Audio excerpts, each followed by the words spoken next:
لو أنزلنا هذا القرآن على جبل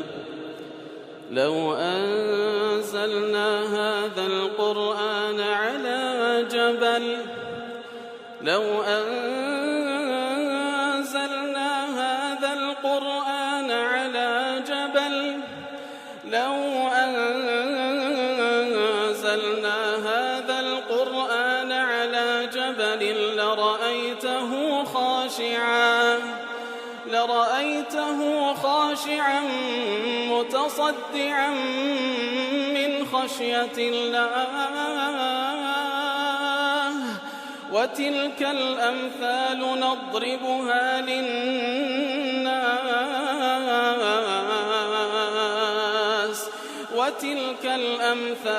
نضربها للناس لعلهم يتفكرون. الحمد لله والصلاة والسلام على رسول الله وعلى آله وصحبه ومن والاه. السلام عليكم ورحمة الله. برزان خوش حالم لواني 564 لواني كاين تفسير القرآن بيروز بيمو خزمتان بس رزامندي رب العالمين وهي وادار مئوي از سودي لور بقرن. أعوذ بالله من الشيطان الرجيم. بسم الله الرحمن الرحيم. وإذ قال الله يا عيسى ابن مريم أأنت قلت للناس اتخذوني وأمي إلهين من دون الله قال سبحانك ما يكون لي أن أقول ما ليس لي بحق إن كنت قلته فقد علمته تعلم ما في نفسي ولا أعلم ما في نفسك إنك أنت علام الغيوب. بەڵێ کاتێکە دەفەرمی باز بکە کاتێکەوە رب العالمين بە عیسا عەلەیهی السەڵاتو وەسەلام دەفەرمی ئەئەنتە قولتە للناس اتەخیدونی وئومی ئیلاهەین کەواتە ئەتوو بە خەڵکیت گوتیە کەوا من و دایکم بکەنە دوو پەرستراو لە غەیری ئەڵڵا ئەمن و دایکم پەرستن. عیسا عەلەیهی السەڵاتو وەسەلام دەفەرمی سوبحانەک پاک و منەزەهی لە بۆ تو ما يكون لي أن أقول ما ليس لي بحق لبوم نهاتي أو حقم نية كواشتيك بليم كوا حق نية حقي خوم نية بيليم إن كنت قلته أقروان بقتبا فقد علمته أقروان بقتبا يا ربي أتودت زاني تعلم ما في نفسي أتنك هق سكانو كردو كان مدزاني بلكو إلا ناو نفسيش مدي زاني ولا أعلم ما في نفسك بلام أوي لايتو غيب أمن نايزان متسيا إنك أنت علام الغيوب هر أتوي يا رب العالمين علام الغيوب كواتا أوي غيب شاراوي هر أتو ديزاني أو زل دواتري باز دكاتم كوا أوي كقوتيتم تنها أوب وكأتو فرماند بمن كرديا سبحان الله. قال إتر وكل سرتاي وآتانا أخواي قول فرمو يوم يجمع الله الرسل فيقول ماذا أجبتم كاتك وأخواي قول بيغمبران كودا كاتو عليهم الصلاة والسلام پێیان دەفەرمی چ وەڵام درانەوە لەلایەن قەومەکانتە لەوێن دەرێ باسمان کردکەوە ئەوە وەکو سەرزەنشکردنە لە بۆ قەومەکان لە حزوری ئەو هەموو ئەوەل و ئاخرین خوای گەورە پێغەمبەران ڕادەگرت پرسیاریان لێ دەکاتەوە قەومەکانتان چ جوابیاندا سوبحان الله. ئیتر واوەیلا لە بۆ ئەو کافرانی کەوە وەڵامی پێغەمبەرانیان نەدایتەوە. ئیتر ئەو مەشهەدە ئەو هایە و بەڵگەشە لەسەرەوەی کە خوای گەورە سبحانه وتعالى علمي هي بو كوا پیغمبران واجب خوان بزيگان بلام اي قومكان وڵامیان چ بوو ولناو هەمووان خوای گەورە سبحانه وتعالى نمونەی عیسا مان لۆ باز دەکا عليه الصلاة والسلام ئەوانەی کەوە بەڵێ هەموو قەومێک کافری تێدا بوو بەرامبەر بە پێغەمبەرانێ بەڵام لە دوای هاتنی عیسا عليه الصلاة والسلام ئەوەی کەوا قەومی عیسا تێکەوت عليه الصلاة والسلام شتی زۆر عەجیب و سەیر بوو لەبەرەوەی زۆرێک لەوانە ادعای ئەوەیان دەکرد کەوا عیسا خوایە والعیاذ بالله یان کوڕی خوایە یاخود ئەوەتە والحاصل ئەو هەموو با بڵێن ئیلحاد و کوفر و شیرکەی کەوا لەو قەومە و لەو بەنی ئیسرائیلە هاتەجێ ئەو جە لە بەینی جوولەکەکان کەوا هەر ئەسڵەن ئاعترافیان پێغەمبەرایەتیەکەی نەدەکرد و وەدەشیانگو وەلەد الزینا والعیاذ بالله لە بەینی ئەوانەی کە بە پێچەوانەوە ئیمانیان پێهێنا ئەو جە ئیوا هەبوو مبالغەی کرد لە سنووری بەنداتی دەریهنا و کردی بەخوا والعیاذ بالله کە بەڕاست هەتاکو ئێستاش ئەو تەوەجوهە هەر هەیە لۆی خوای گەورە ئەوەندە تەرکیز لەسەرەوە قەزیە دەکاتن لێرەدا بە تایبەت باس لەو حیوار دەکات لە بینی عیسا عەلەیهی السەلام وسەلام لەگەڵ خوای گەورە سبحانه وتعالى.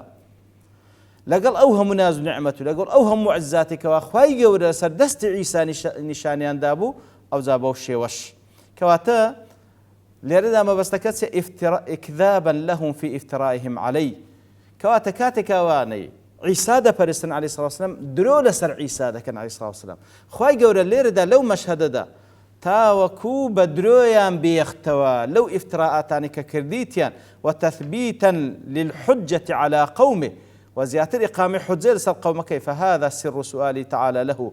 لو إخوائي قول برسال لذلك مع علمي بأنه لم يقل ذلك وتسات وإخوائي قول سبحانه وتعالى علمي فيها كوا عيسى وين فرموا وكل ذلك لتنبيه النصارى الذين كانوا في وقت نزول الآية ومن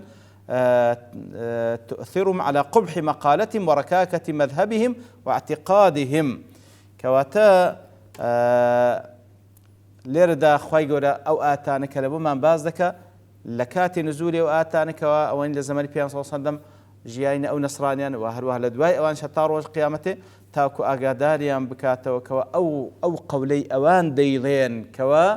عیسا بەخوا دەزانن و مەریەم بەخوا دەزانن عەلەیهیمە سەڵاتو وەسەلام وەالعیاذ بالله خوای گەورە بەیانی دەکاتن کەوە قەولەکەیان چەندە قەبیح و ناڕێک و چەندە درۆ و ئیفترایە تاوەکو خەمێک لە خۆیان بخۆن پێشەوەی لە ڕۆژی قیامەت تووشی ئەو مووقفە محریزە بێن قەتادە دەڵێ ئەن هذا القول لێرەدا عولەما خلاف لە بینیان هەیە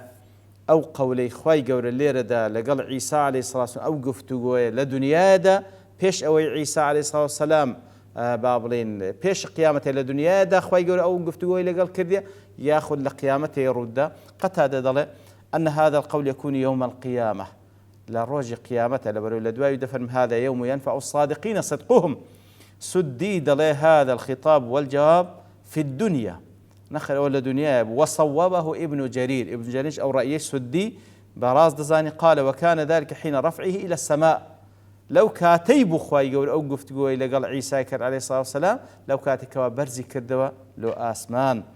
واحتج ابن جرير على ذلك بوجهين ابن جرير تأييد قول السدي كذا له أو قفت قوي رب العالمين لقال عيسى عليه الصلاة والسلام أو لو كاتيبك برزي كردوا لو آسمان دوب القش لسردين توا يكميان أن الكلام بلفظ المضي لبروي قصك ليردا كخواي يقول له من دجرته إذ قال واتب بصيغي ماضي دجرت كتروي دا أو يك دومشان قوله إن تعذبهم وإن تغفر لهم كواتا ليردا عيسى عليه الصلاة والسلام أو زاد دفرمي أجر وكل كاين دوات ليدي أجر عذابيان بدي ياخذ أجر ليان خوش بكواتا أو لدنيا دا دفرمي أجر لقيامتي عذابيان بدي ياخذ كواتا دفرمي ودوب الغير سركوا أو لو كاتب ولا دنيا كوا أخوي ولا عيسى برس كرديتو ابن كثير تسدله ضلوا هذان الدليلان فيهما نظر أو دوب ابن جرير رحمة إخوان ليبيتن ده زي تبينية لأن كثيرا من أمور يوم القيامة ذكر بلفظ المضي ليدل على الوقوع والثبوت طلب القية كم كذا لبرو بصيغة ماضي هاتيا إذ قال الله طلب زوريق لآتكان كباز لروج قيامتك بصيغة ماضي باز دكا لبو أو كوا للتحقق وقوعي لبرو بالتأكيد دي أو روجا لو إخوائي قولوا بصيغة ماضي باز دكا وبالقيد ومشي إن تعذبهم فإنهم عبادك تفرمي ذكر بلفظ فإنهم عبادك التبرؤ منهم ورد المشيئة فيهم إلى الله تعالى ليردا ماني أو آتك لدوات الذين باس دكين إن تعذبهم فإنهم عبادك وإن تغفر لهم فإنك أنت العز الحكيم ضلي وأخواي قولة تبرايان لذكا ومشيئتش هلو لا إخواي قولة دجيرته سبحانه وتعالى وتعليق ذلك على شرط لا يقتضي وقوعه كما في نظائر ذلك من الآيات فالذي قاله قتادة وغيره هو الأظهر كواتا بهر حال ضلي أوي كوا قتادة ضلي كوا أودي منك للروج قيامة هل وكل آت كان في الشتر يوم يجمع الله الرسل ويراك وأخوي باز لقيامة من باز لقيامة دكاو حواري بين رب العالمين لقل بيغمبران بقشتي ولا يرجع حواري تايبد لقل لان رب العالمين لبو عيسى عليه الصلاة والسلام همو يدفر أنا للروج قيامته وكو قتادة ضليتان فالله أعلم أن ذلك كائن يوم القيامة أو قفت قوية لروج قيامة دبي ليدل على تهديد النصارى وتقريعهم وتوبيخهم على رؤوس الأشهاد كوات أو حوار لنما رب العالمين لقال عيسى عليه الصلاة والسلام لروج قيامته زيادة الحراشة لبو نصرانيا كان حراشة وهو سرزنش كردنيانا لبيشتا أوهمو خلقي لروج قيامته إتر وإذ قال الله يا عيسى بمعنى يسدي بمعنى واذكر أيها الرسول الكريم وليذكر معك كل مكلف وقت أن يسأل الله تعالى عبده ورسوله عيسى فيقول له كواتا وإذ قال أي واذكر إذ قال أي پیغمبر إخوة صلى الله عليه وسلم كقرآن لو دابزي وهمو آني كقرآن دخينه لبيساو تنبي يادي بكن كوا روجك دادي لروج قيامت كرب العالم بوشي ويبع عيسى فرمي يا عيسى أنت قلت للناس اتخذوني أي اجعلوني كواتا أتوغو تيتد أمن لقل دايكم بكن أخوا والعياذ بالله اتخذوني أي اجعلوني كاتك تعبير باتخذوني دكا معنى أوي كوا يدل على أنه ليس له حقيقة بل هو في ذات اتخاذ بما لا أصل اتخذوني وتجعلوني وتبخوانية بلام أنقو وام لبكن والعياذ بالله أمن خوانين بلام أنقو بخوان بزانن أتوهد قوتيا وأمية بخوم بدايكم بما كان دوخوا من دون الله من غير الله كوات إيثار قوله تعالى أمي على مريم توبيخ للمتخذين على توبيخ أو أي مع أنك بشر تلد وتولد قبل هذا كواتا لردا نافرمي أنت قلت للناس اتخذوني ومريم بل اتخذوني وأمي أمنوا دايكم مريم ياخذ هالناي مريم ناين بالكو باس لا داي شي دكا كاتو بالغير سروا دايك واتا ليبا ولد بو او عيسى عليه الصلاه والسلام اوج دي سان سرزانش تزيات لبو نصراني كان كوادلين خوايا اخوا كود بيتن والعياذ بالله لدايق بيو دايتشي هبي والمقصود بالاستفهام أأنت قلت للناس أتوب خلشي قلت مقصد ليرة لو استفهامتها توبيخ للكفرة من قومه والسرزانش كردنا لبو كافركاني بني إسرائيل بوي كواشتيشيان قلتيا كوا بهج شويق نعيسى فرموت عليه الصلاة والسلام نمريم فرموت عليها السلام نخواي قرش فرمان بيكري بالكو افتراو درويك بدوي عيسى كان عليه الصلاة والسلام لو يخواي قول لبيشتاوي همو خلشي روج قيامت على رؤوس الأشهاد لبيشتاوي همو خلشي أول وآخر خواي قول بوشيوي فضحيان دكا قال سبحانك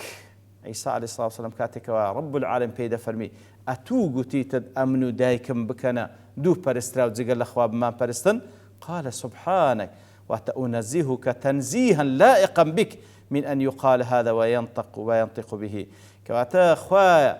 أتو سبحانه وتعالى أتو باكتري لوي كواشتيت شوا برامبر بتو بقوتريو باز لأخواي ديكا بكريتن برامبر بتو ما يكون لي أن أقول ما ليس لي بحق كواتا تصور ناكل اللي كاتك دا تؤمن بحق نار دي شتيك بليم درباري حقي خوم كوا حقي خوم نية أي ما ليس لي بحق أي ما استقر في قلوب العقلاء عدم استحقاق له مما يضلهم كواتا أصلا أوي عاقل بدزاني كسك خوي يقول بيغمبرنا بكوش تيك شي وادلي كوا حقي خويني وشاني خويني بيلي إن كنت قلته فقد علمته كواتلير ذا أو زي استئناف مقرر لعدم صدور القول المذكور عنه عليه السلام ليرد هذا السام بجملة شنويدس بذكاته تأكيد لبوي كواقسي واي نكردية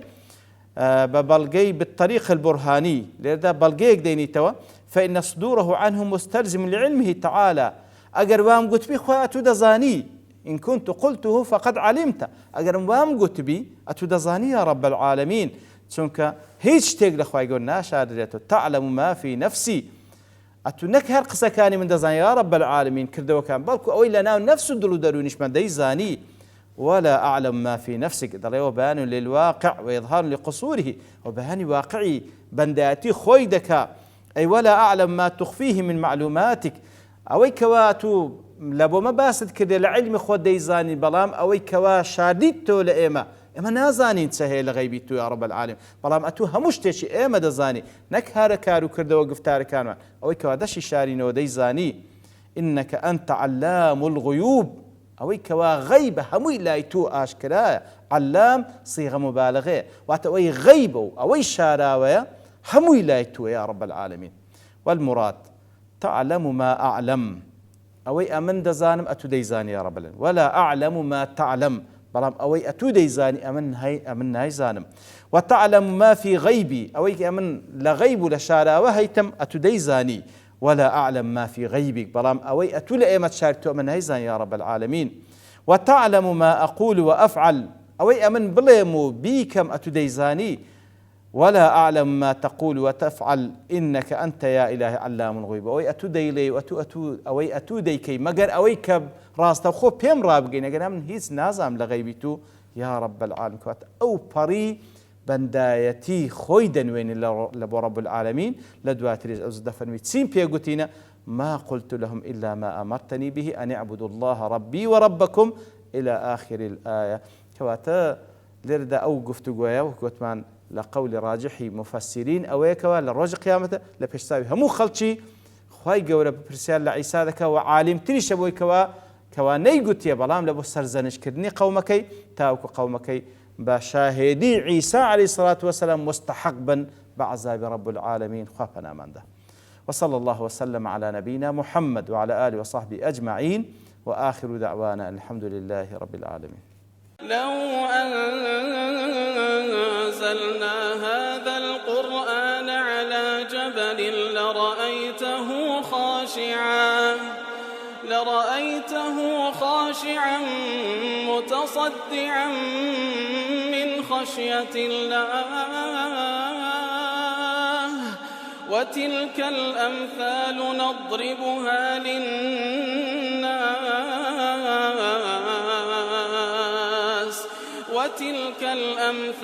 نضربها للناس لعلهم يتفكرون.